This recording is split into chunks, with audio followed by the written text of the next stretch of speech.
শিরিন পাল এবার হাজির হলো মধুমিতার গায়ে হলুদে, আর তার উপস্থিতিতে এনার্জিতে জমে উঠল পুরো অনুষ্ঠান। বিস্তারিত জানতে ভিডিওটি দেখুন। গায়ে হলুদ মানেই হাসি, খেলা আর আনন্দ। মধুমিতা সরকারের অনুষ্ঠানে সেই ছবিটা আরও স্পষ্ট হয় শিরিন পালের উপস্থিতিতে।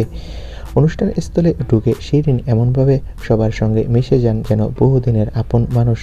প্রথম থেকেই তাকে দেখা যায় দারুণ খোশ মেজাজে। একের পর এক পরিচিত মুখ দেখে শুরু হয় হাসাহাসি আর মজার গল্প। শিরিনের সেই প্রাণবন্ত এনার্জি ধীরে ধীরে ছড়িয়ে পড়ে পুরো অনুষ্ঠানে। আর যখন গান বাজতে শুরু করে তখন আর কাউকে বসে থাকতে দেখা যায় না। শিরিন নিজে এগিয়ে এসে সবাইকে নিয়ে নাচ শুরু করে। গায়ে হলুদের অনুষ্ঠানের পরিবেশ, নাচ যেন অনুষ্ঠানে আলাদা মাত্রা যোগ করে। কেউ লজ্জা বলে নাচছেন, কেউ হাসি মুখে তাকিয়ে দেখছেন। সব মিলিয়ে মুহূর্তটা হয়ে ওঠে একেবারে খাঁটি আনন্দের।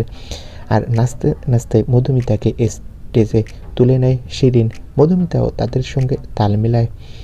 মুহূর্তেই ছবিগুলো অনেকে ক্যামেরাবন্দি করে। শিরিনের স্বাভাবিক ব্যবহারে অনেকেই খুশি হয়। গায়ে হলুদের অনুষ্ঠানকে আলাদা মাত্রা দেয় শিরিন পালের উপস্থিতি। তো বন্ধুরা, এ বিষয়ে তোমাদের মন্তব্য কি কমেন্ট করে জানাও। ধন্যবাদ ভিডিওটি দেখার জন্য।